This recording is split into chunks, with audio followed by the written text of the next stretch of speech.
Eu quero saudar a todos com a paz do Senhor. Este que vos fala é o evangelista Rubens Carlos. E eu trago aqui nesta noite a temática sobre as duas bestas do Apocalipse, capítulo 13. A besta que subiu do mar das nações, a besta política e a besta religiosa, a que sobe da terra. Essa interpretação é uma interpretação futurista, que diz que a besta que surgiu do mar das nações, ela é a besta política, que terá o domínio de todos os povos, tribos, línguas, povos e nações da terra. E seguramente com ela reinará também, e dominará os povos, as nações, a besta religiosa, ou o falso profeta. Nós temos no mínimo quatro interpretações de quatro escolas teológicas. A primeira é a preterista, que a Igreja Católica aderiu, a ideia de que nos primeiros séculos, todo o Apocalipse tenha se cumprido ali, e que esta besta, da época seria o próprio Império Romano. Essa é a escola preterista ou católica, que diz que nos primeiros séculos da história da Igreja, certo, se cumpriu, referente ao Império Romano. Essas profecias apontavam para o império dos imperadores de Roma. E temos também uma segunda escola, depois da Reforma Protestante de Martinho Lutero, quando em século XVI, na porta do castelo da igreja de Wittenberg, ele fixa as suas 95, e outros dizem e afirma que são 96 teses contra a Igreja Católica. Surgiu, após o período da Reforma, a escola historicista, ou histórica, ou estoica, onde foi aderida por alguns movimentos da época, e principalmente o movimento da Reforma, são os progressistas, teólogos progressistas, e eles acreditam que a história não tenha se resumido só nos primeiros séculos da Igreja, como acreditavam os preteristas, e fazendo alusão, onde eles faziam alusão ao Império Romano como a esta besta, de Apocalipse capítulo 13.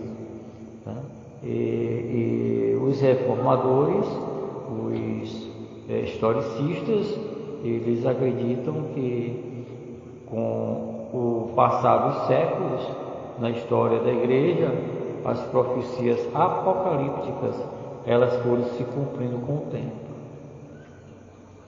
Resultado, eles acreditam que é um sistema,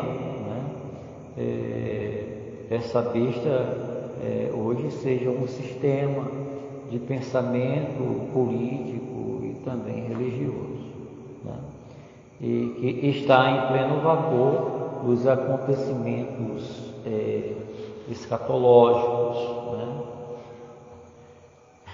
Depois do século XVI, XVII, com o surgimento dos historicistas, ou reformadores, progressistas da teologia, e surgiu um movimento espiritualista,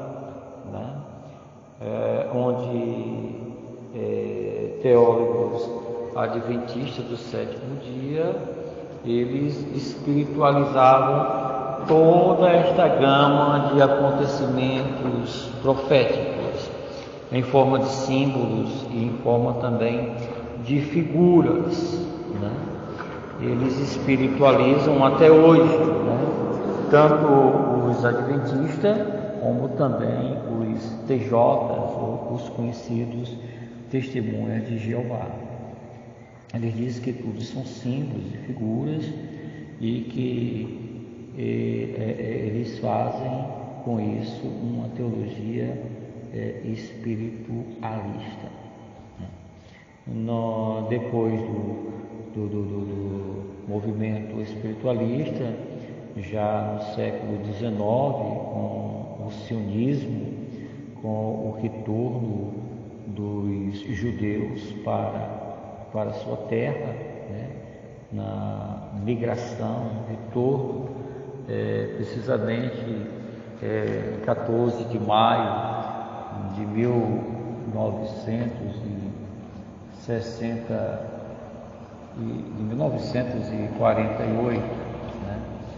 Foi feita a deportação de todos os judeus e foi criado com o sionismo o novo Estado de Israel, né? Quando de todos os povos da terra, os israelitas foram retornando e assumindo seus termos demográficos, assumindo o novo Estado de Israel, quando foi criado nesse período de 14 de maio de 1968, e não 1948, 1968. Logo após, ali no final já da Segunda Guerra Mundial, né? E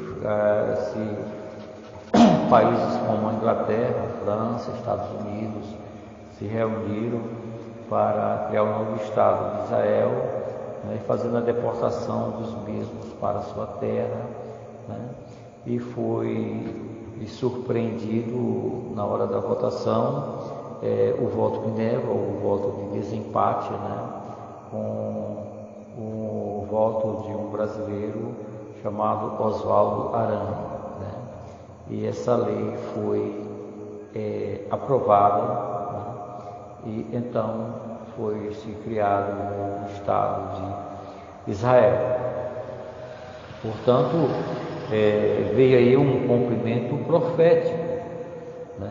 Onde as Sagradas Escrituras nos diz, através do profeta, a seguinte passagem: do sepulcro das nações suscitarei o meu povo, ajuntarei o meu povo. E com o sionismo, né, foi feito realmente o novo Estado de Israel que se vê aí nos dias de hoje. Os sionistas, eles fizeram essa criação do novo Estado de Israel. Os sionistas foram aqueles países, né, com seus governantes e líderes políticos que se reuniram em assembleia e decidiram criar a nova nação, o novo povo de Israel, né? Nessa época surgiu a escola futurista, né? A qual, no meu modo de ver as Sagradas Escrituras, da escatologia bíblica, né, é a que mais coincide e a que mais nos dá resposta sobre os assuntos escatológicos. Então, nós temos aí a besta que subiu do mar das nações como a besta política, e a besta que subiu da terra como a besta religiosa, onde as duas, após o arrebatamento da igreja, no período tribulacional, na segunda metade, ou nos últimos 3 anos e 6 meses, elas declararão guerra contra tudo que se chama Deus, inclusive contra o povo de Israel. O povo de Israel porque, segundo a escatologia bíblica, no capítulo 13 e no capítulo 12 de Apocalipse, né? Ali a igreja, alguns pentecostais chegam a dizer que no capítulo 12 aquela mulher que se refugiou-se para um deserto é a igreja, mas no meu modo de ver, acompanhando de forma cronológica os capítulos e os acontecimentos da escatologia profética, não é a igreja, e sim o povo de Israel, né? Porque a igreja não participará e não estará aqui na grande tribulação. Ela estará isenta de toda a grande tribulação, né? Então, a minha refutação para aqueles que aderiram à ideia de ordem teológica em dizer que no capítulo 12 aquela mulher é a igreja, não pode ser, porque a igreja não participará da grande tribulação. Eu sou pré-tribulacionista e acredito que com isso a igreja está arrebatada em glória nos céus e ela não participará de evento algum da grande tribulação. Tá? Ali são os israelitas, né? Digamos que os 144 mil israelitas que representam aqui o povo de Deus, né? Eles foram conduzidos, né, para o deserto, né, para o diabo não ter, Satanás não ter, o anticristo não ter, o falso profeta não ter, né, o sistema político da época não ter domínio nenhum sobre eles, né? E acredito que os israelitas não se limitem, os israelitas salvos não se limitem só aos 144 mil, vai muito além disso, né? Após o período, durante o período tribulacional, né, melhor falando, haverão muito mais de 144 mil, né? Além daqueles que não se contaminaram suas vestes, que não se deitaram com mulheres, né? E que são castos, né? Eles, além dos 144 mil salvos, muitos outros haverão também de serem salvos. Sagradas Escrituras nos diz que de todos os povos, línguas, tribos e nações da terra. E não só judeus serão salvos, mas também gentios serão salvos durante o período tribulacional, né? Da grande tribulação que dá-se-á sobre a terra. No entanto, Apocalipse 12 e Apocalipse 13 digamos que seja o cumprimento, né, de Apocalipse 12, né? O Apocalipse 13 é o cumprimento do Apocalipse 12. E temos lá mais adiante no capítulo 17 e capítulo 18, que o capítulo 18 responde tudo que está no capítulo 17, né? Assim como também a teologia lá de Daniel, capítulo 8, responde que tens, né, a interpretação do capítulo 7. Vemos aí, então, que nos responde bem o Apocalipse do capítulo 17, capítulo 18, referente àquela besta que subiu do mar das nações com poder político, né? E que terá também um domínio sobre as religiões da época, onde todas as religiões se reunirão, né? E se unirão com o anticristo, né? Para combater contra o povo de Deus, né? E se reunirão ali no vale do Megiddo ou do Armagedon, né? E Cristo, ele tocará o monte e lá ele fará justiça, né, sobre todos aqueles que se levantarão contra o povo de Deus. Cumprimento profético, né, ele dá continuidade com uma visão futurista, né, e essa visão futurista, sem especulação e sem nenhuma espiritualização, que na íntegra a palavra realmente, né, a Sagrada Escritura realmente né? A gente vê por resposta futurista escritores como Eduardo Pentecoste, né, F. Alburd e outros, né?